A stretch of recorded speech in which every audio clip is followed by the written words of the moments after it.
warahmatullahi wabarakatuh. Yang saya hormati para orang tua, wali murid SDN Indrasari 1 Martapura. Perkenalkan saya Yayuk Hartini, PLT Kepala Sekolah SDN Indrasari 1. Hari ini saya akan mencoba memaparkan materi mengenai sosialisasi pembelajaran tatap muka di sekolah kita tercinta. Bapak dan Ibu, sesuai dengan keputusan di SKB 4 Menteri, juga keputusan Bupati Banjar yang memberikan kebebasan kepada sekolah yang sudah siap mengadakan tatap muka, kami mencoba untuk melakukan beragam persiapan supaya memberikan kesempatan kepada anak didik, para siswa untuk mendapatkan pendidikan yang lebih baik. Bapak dan Ibu, untuk mengadakan tatap muka itu kita memerlukan beragam macam persiapan dan kesiapan, dan tentu saja hasil akhirnya bukan berada di sekolah tapi berada di gugus Covid Kabupaten. Jadi kita bisa mengadakan pembelajaran tatap muka apabila nanti kita sudah betul-betul siap dan sudah mengantongi izin dari gugus Covid Kabupaten. Bapak dan Ibu, ada banyak ragam persiapan yang kami lakukan, diantaranya sosialisasi pembelajaran tatap muka hingga ke evaluasi di bagian akhir. Untuk sosialisasi, kami sudah mengadakan sosialisasi di lingkungan sekolah, di mana kemarin kami mengundang perwakilan setiap kelas untuk hadir dalam sosialisasi yang dihadiri oleh seluruh stakeholder sekolah. Dan untuk berikutnya adalah sosialisasi kelas yang akan dilakukan melalui video yang akan dikirimkan ke grup WhatsApp masing-masing kelas. Semoga video ini bisa memberikan pemahaman yang baik kepada para orang tua untuk melakukan beragam persiapan supaya nanti bisa bertatap muka dengan baik bersama para guru di sekolah. Karena syarat untuk melakukan tatap muka itu sangat banyak dan ketat, maka kami sudah membuat standar operasional prosedur. Di antaranya kami sudah punya tim kerja gugus Covid sekolah. Kami juga sudah melakukan sosialisasi protokol Covid. Kami juga sudah menekankan prosedur kesehatan, di mana siswa diminta untuk melakukan pola hidup bersih. Begitu juga dengan para warga sekolah yang lainnya.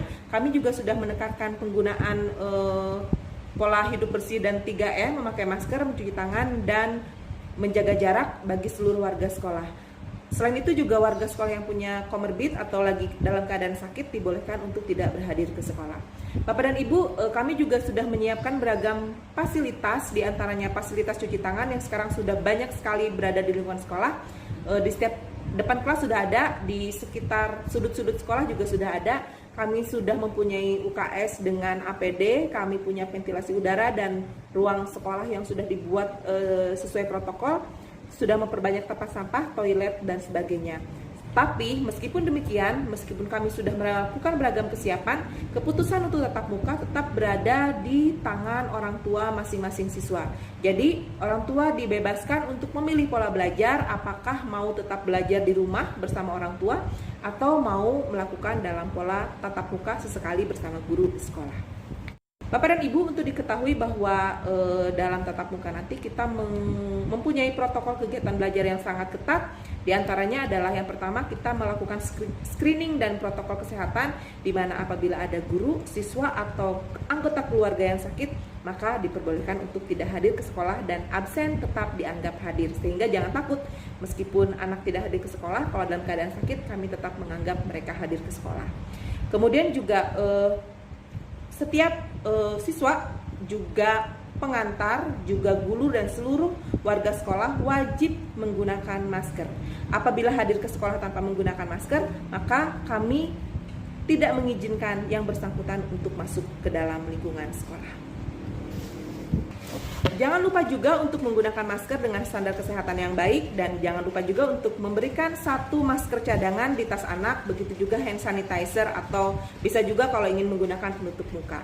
Berikutnya kami juga akan melakukan pemeriksaan suhu di saat anak atau warga sekolah akan masuk ke dalam kelas. Apabila suhu di atas 37 derajat, maka tidak diizinkan untuk masuk ke dalam lingkungan sekolah. Kemudian untuk jadwal belajar tatap muka, Bapak dan Ibu, mengingat jumlah siswa SDN Indrasari 1 itu sangat banyak, maka kami membatasi jumlah persentase yang hadir, di mana yang hadir satu hari hanya sebanyak 15-20% dari total keseluruhan siswa. Jadi nanti dalam 1 minggu itu hanya 1 kelas per hari. Misalnya Senin kelas 1 yang nanti akan dibagi menjadi 2 shift, shift pagi dan shift siang. Itu dilakukan supaya di dalam kelas anak tetap tidak berinteraksi dengan banyak temannya. Sehingga kalau jumlah siswa dalam kelas tersebut 30 orang, maka dalam 1 shift hanya 15 orang. Shift pagi nanti akan dilakukan jam 8 pagi sampai jam 9.30 dan shift siang akan dimulai pukul 10.30 sampai 12.00. Pembagian shift nanti akan dilakukan oleh wali kelas masing-masing di dalam kelas. Mengapa ada pembagian shift dan mengapa juga hanya 1 sampai 2 jam aja di sekolah selama 1 minggu? Karena kami berusaha untuk membatasi ruang gerak anak supaya mereka tetap terjaga protokol kesehatannya. Jadi sekali lagi saya tekankan bahwa dalam 1 minggu hanya hadir 1 kali selama sekitar 2 jam dan bergantian dalam shift pagi dan shift siang. Untuk lebih jelasnya nanti akan bisa disampaikan oleh wali kelas masing-masing.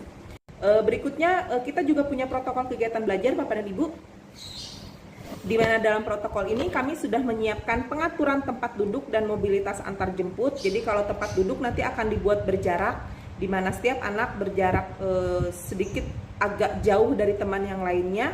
Untuk kelas rendah itu nanti akan ada bangku yang tetap berjumlah sejumlah siswa tapi sudah diberi shift pagi dan shift siang. Kemudian juga nanti akan ada jarak saat mereka masuk ke dalam lingkungan sekolah atau saat pulang, karena pintu masuk dan pintu keluar tidak sama sehingga mencegah terjadinya penumpukan dan tabrakan antara shift pagi dan shift siang.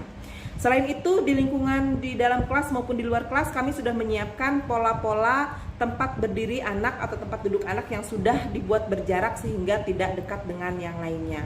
Kemudian juga untuk pengantaran dan penjemputan kelas itu tidak satu pintu untuk menghindari penumpukan tersebut. Lalu aturan kedua adalah aturan makan dan minum Bapak dan Ibu, di mana di saat tatap muka nanti tidak akan ada kantin dan anak tidak diperbolehkan untuk berbelanja di warung. Jadi dalam aturan makan dan minum anak harus hadir ke sekolah dalam keadaan yang kenyang sehingga mereka tidak mencari-cari makanan lagi begitu, tapi mereka tetap diperbolehkan untuk membawa botol minum sendiri. Selain itu juga untuk aktivitas bermain dan ekstrakurikuler harus diketahui bahwa anak-anak hanya berada di sekolah sekitar 1,5 jam sampai 2 jam sehingga interaksi itu hanya dengan guru untuk evaluasi pembelajaran saat mereka belajar di rumah. Tidak ada aktivitas bermain, tidak ada jam istirahat, tidak ada interaksi dalam kegiatan pembelajaran di luar kelas, misalnya olahraga atau ekstrakurikuler, serta tidak ada kegiatan-kegiatan lain yang tidak berhubungan dengan tatap muka langsung dengan guru, evaluasi pembelajaran yang sudah mereka lakukan selama 5 hari di rumah. Dan berikutnya, bila semua sudah berjalan dengan lancar, kami akan mengadakan evaluasi secara berkala. Apabila nanti dalam pelaksanaannya ditemukan kasus positif COVID baru di lingkungan sekolah, termasuk lingkungan keluarga anak di rumah, maka kegiatan belajar mengajar dihentikan sementara dan kembali kepada pembelajaran dalam pola dalam jaringan atau daring. Bapak dan Ibu, sekali lagi saya tekankan bahwa dalam tatap muka tidak ada paksaan untuk para orang tua apakah memperbolehkan anak dihadir dalam tatap muka atau tetap belajar di rumah. Silakan memilih opsi yang menurut Bapak dan Ibu paling tepat untuk anak-anak Bapak dan Ibu sendiri.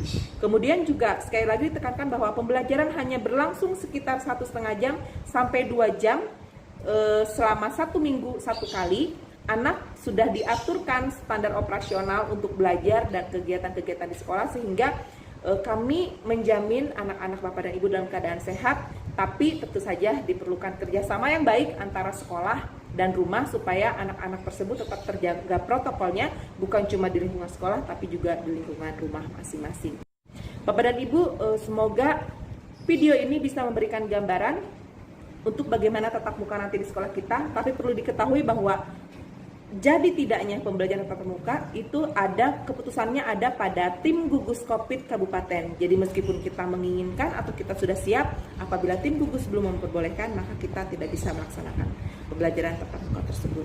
Bapak dan Ibu, demikian video sosialisasi pembelajaran tatap muka di SDN Indrasari 1 Martapura.